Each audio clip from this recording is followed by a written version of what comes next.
from the News Channel 5 Network. This is QUE PASA Nashville. Bienvenidos and welcome to QUE PASA Nashville. My name is Cristina Allen and thank you for joining us. I have the pleasure of having the Most Reverend David Choby, Bishop of Nashville. Thank you very much for being on the show. Thanks for the invitation. I know you were here a long time ago and as when you first got ordained, and so how long have you been Bishop of Nashville? I'm working on my 9th year. Your 9th year, and how's that going? It's going well. It is so good. far I'm still able to stand on my feet and keep going. Well, thank you very much.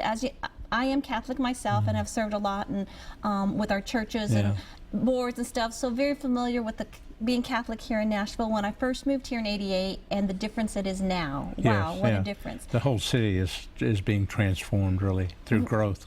Oh, amazing growth. Kind of give me an overview of what the Diocese of Nashville encompasses. Well, quite simply, it's all of Middle Tennessee.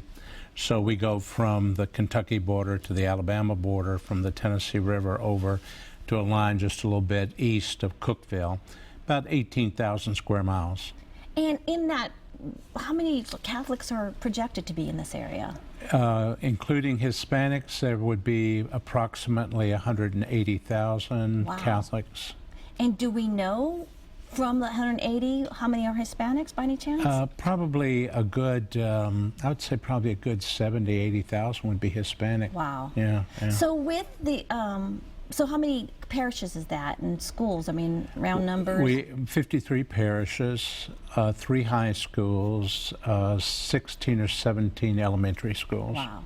And do you see the growth continuing as we are now ranked I think 8th in the nation for its growth in rates of converts, which is pretty good, but also in terms of Nashville and Middle Tennessee and Tennessee being ranked 3rd in the nation in population percentage growth of Hispanics, which we can't assume they're all Catholic, but we know a lot of majority are. Yeah, oh yeah, majority would be Catholic, and we certainly experience it here. It's been interesting to watch the transformation of some of our parishes due to the influx of Hispanics moving into the area to find work.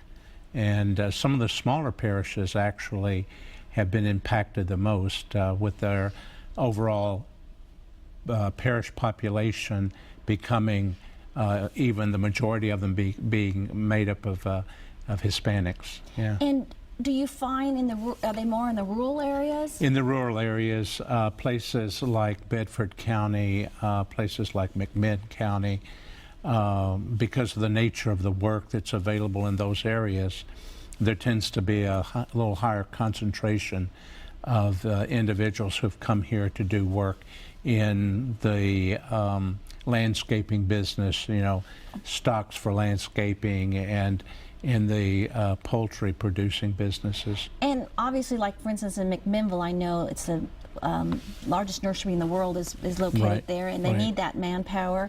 So how does the diocese equip the churches and or the priests to welcome and sustain them? Because I'm not used to, when I moved here 25 years ago, I'm used to it now, of the Protestants more or less going out to the work sites and welcoming them, and whereas Catholics, we live by example is what I was always taught, and hopefully they're going to come home or come because there's such an influx of non-denomination Christian churches popping up. Yeah. How is... Well, there's a difference, I think, in the sense that Hispanics who come into the United States in general, but particularly in this area, from countries like Mexico and Guatemala and El Salvador and South American countries, you know, they're not really accustomed to having a wide variety of religious denominations as a part of their life in the community.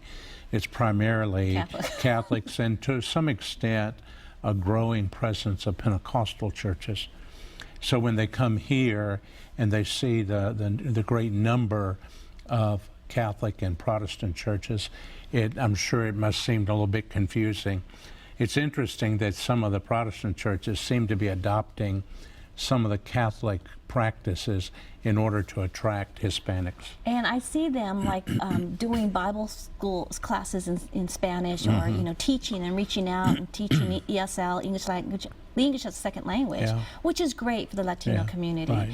Do we feel that we are still capturing them, or are we losing them, or are we retaining? No, I think we're probably capturing, and to use that word, that we certainly are welcoming to the Hispanic population. Hispanic population in the Catholic Church here is actually quite large. We're blessed that many of the priests, particularly in areas where there's a concentrated presence of Hispanics, many of the priests are bilingual. Oh, that is good, so that they can offer Mass in Spanish. They can celebrate other sacraments as we know them in the Catholic Church in Spanish. They're able to counsel the people, in the Spanish language. We're very familiar with Hispanic practices like quinceañeras and things of that nature. And so all of that we're able to respond to, and I think all in all we do a pretty good job. We can always improve, but let's I think we do pretty well. Improvements, because recently the diocese had the privilege of ordaining 9 new priests, and from my understanding, a very diverse class. Very diverse, and one of the largest in history of 9 being ordained in one Mass. That's right. It is the largest group. Yeah, it's something that we're very proud of, and I think that Catholics in the area are excited about the prospect of these new priests being there to serve them. One of the things that I'm glad we've been able to do is to prepare some of the 9, to serve in the Hispanic communities by equipping them to be fluent in the Spanish language. And and the diversity is quite remarkable. We have 2 or 3 men from Africa, 2 or 3 men from from the Middle Tennessee, as well as a couple of men from Brazil. Yes, very excited to hear that. And so when you place these, are they become deacons or associate pastors? They will be, they've already served prior to their ordination as deacons. Okay. And so they had a period of a year and a half to gain some practical experience in a parish where they would be assigned.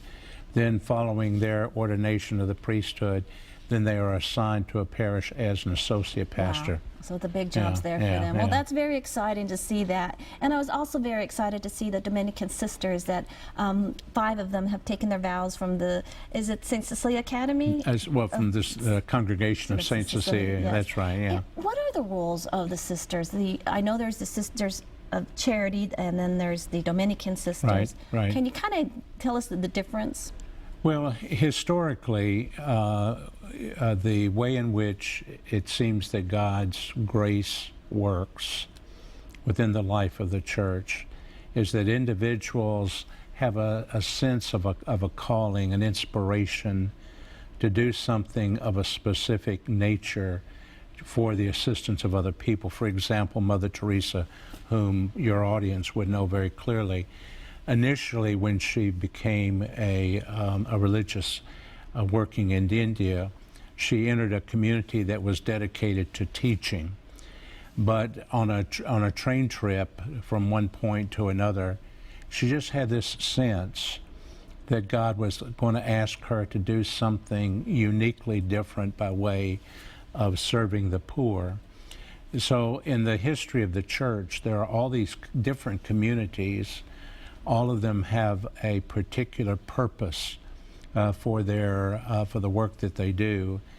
And for the Dominican sisters here in Nashville, it's teaching. For the Sisters of Mercy, traditionally it's been teaching, hospital work. Others will be engaged in social work.